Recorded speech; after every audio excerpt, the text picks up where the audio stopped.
Earlier today, LeBron James tweeted the following, quote, "I told you guys that I don't believe in sharing hurtful information, and I'll continue to be that way. But Kyrie apologized, and he should be able to play. That's what I think. It's that simple. Help him learn, but he should be playing. What he's asked to do to get back on the floor, I think it's excessive. He's not that person that he's being portrayed, that's being portrayed of him. And anyways, back to my rehab session." Now, Kyrie was suspended by the Nets for at least 5 games, and that 5th game is this coming Saturday. So Richard, what is your reaction to what LeBron tweeted? Well, I was one of the first people that had to speak about the Kyrie situation because I was doing the Brooklyn Nets game after Joe Tsai had tweeted that.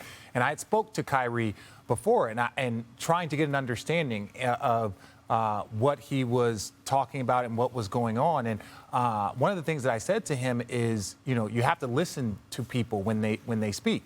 And I think this is a situation now where, as much as we do need to listen to the Jewish community, because what he put out there, the film, the movie, we don't need to discuss it anymore. I think there was large portions of, or the community was upset about it. And I think when you look at some of the list that was put out, not reported by ESPN, but there's a list put out of things that Kyrie needs to go down.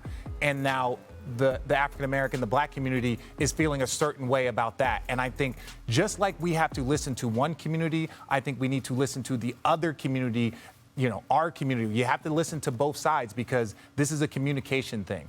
And what LeBron said about, hey, Kyrie's not that person. I don't believe Kyrie is that person. Not a lot of people believe Kyrie is that individual, but Kyrie has to do a little bit better job of communicating it. I think he could have handled this better, but ultimately there's a growing sentiment in the African-American community, in the black community, that what is going on right now to Kyrie feels very, very old school, very example. And I understand why they feel that way. And so we need to listen, and we all need to communicate better in this situation. Yeah, you mentioned, Richard, communication, and the other word is also education, and allowing someone the opportunity to have that such experience. I think what Kyrie did, he acknowledged was a mistake, and there are consequences to a mistake like that. But he did eventually issue an apology, and you think about it, that public media storm that came thereafter was a cause of his mistake, and that was a cause that he created. But I also do think that the multiple steps that were listed for him to return to court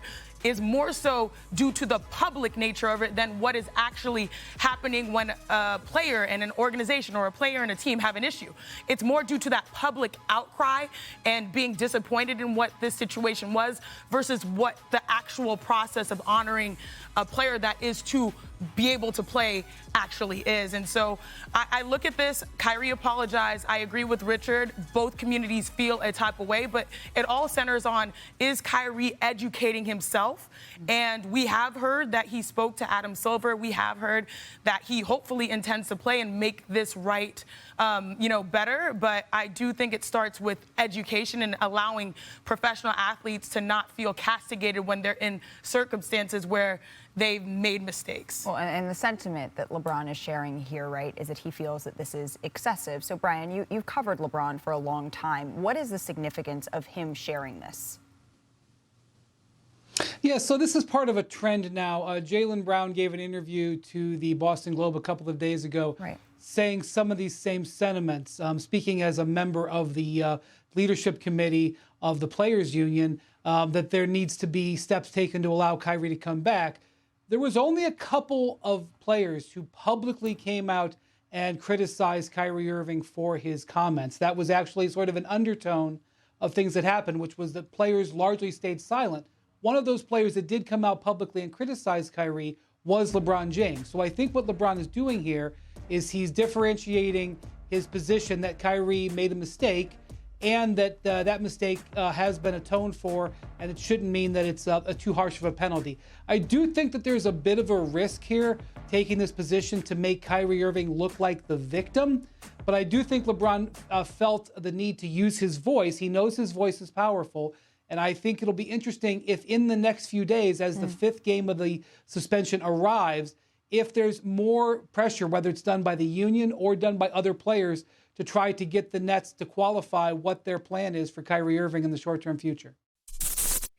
Thank you for watching ESPN on YouTube. For live streaming sports and premium content, subscribe to ESPN+.